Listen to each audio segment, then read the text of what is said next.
Alors, Internet, aujourd'hui, je m'ouvre à toi et je t'offre mes meilleurs moments de jeu de rôle.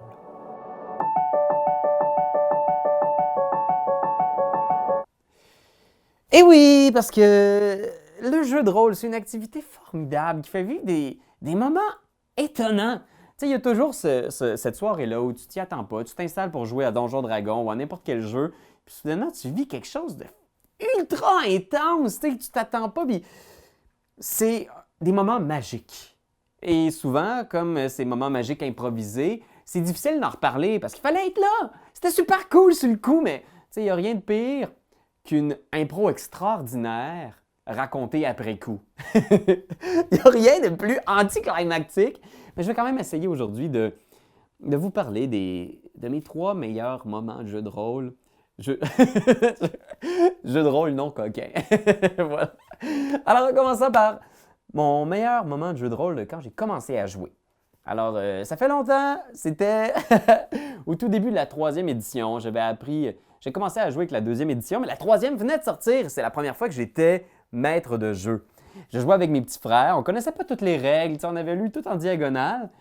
Et ça n'avait plus d'allure. Il était niveau 2 et un de mes petits frères était devenu comme possédé par un démon, comme toutes mes campagnes.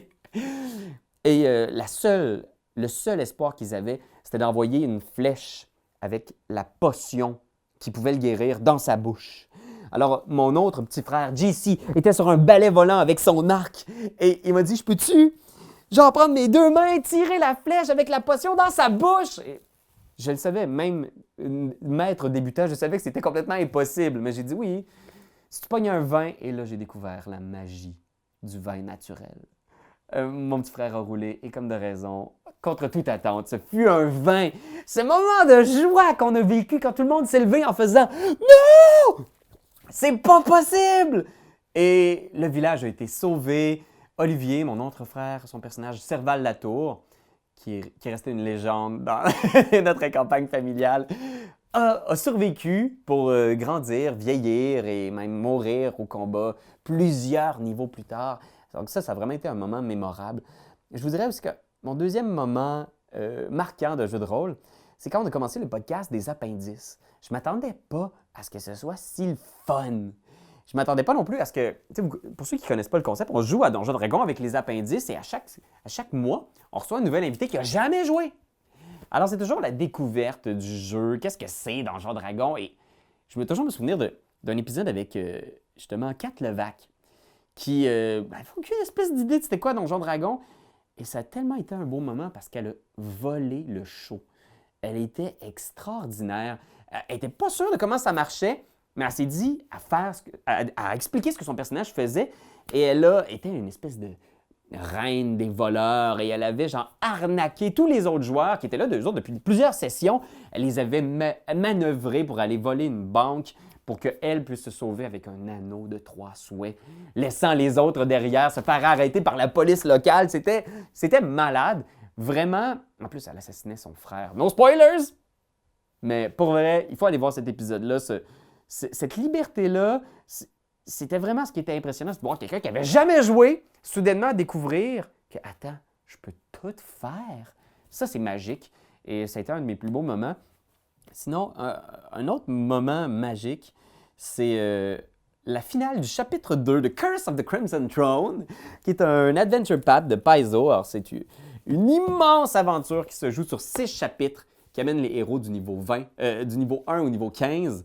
C'est malade, c'est vraiment une super bonne histoire. Paizo, Pathfinder font des histoires qui n'ont pas rapport. Les personnages sont tellement riches.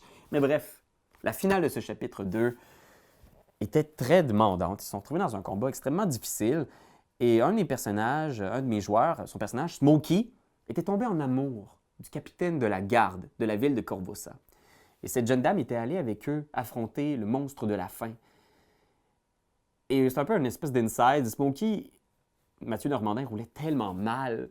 Il n'arrivait pas à rouler en haut de 10 pendant toute la session, toute la campagne. C'était quasiment rendu un running gag qui roulait systématiquement des 1, ce qui est la pire affaire possible pour un gunslinger.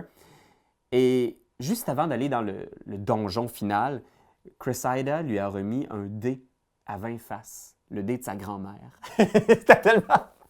Méta, il a reçu un dé. Il a fait « Ah, génial, ok, cool. » Comme de raison, la jeune femme meurt au cours du combat et Smokey hors de lui.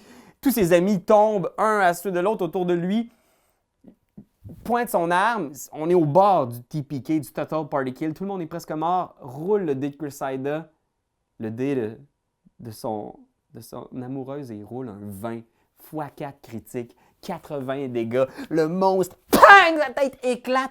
Ce moment-là était tellement intense. C'était tellement le climax de tout ce qu'on avait vécu. Puis c'était complètement du hasard. On s'entend rouler un 20, mais quand ce 20-là sort au bon moment, sur le bon dé, ça crée un moment inoubliable. Alors ça, voilà, ça, c'est mes meilleurs moments de jeu de rôle. C'est comme de raison, fallait être là. Alors, meilleure chance la prochaine fois, les amis. Vous viendrez nous voir. Ben, venez nous voir d'ailleurs. On joue. On a une partie en ligne sur YouTube dès demain avec les appendices et tu games. Et peut-être allez-vous voir des moments magiques comme ceux-là. Et puis d'ici là, vous pouvez toujours mettre en commentaire vos meilleurs moments de jeu de rôle. On a hâte de vous lire. Alors, ciao guys! Quand t'aimes quelque chose, tu te donnes des bisous dessus. Mais comme c'est un ordinateur, tu donneras pas de bisous. Tu vas plutôt commenter, puis tu vas partager. Oh oui, partager, partager, partager. C'est la leçon de Jésus!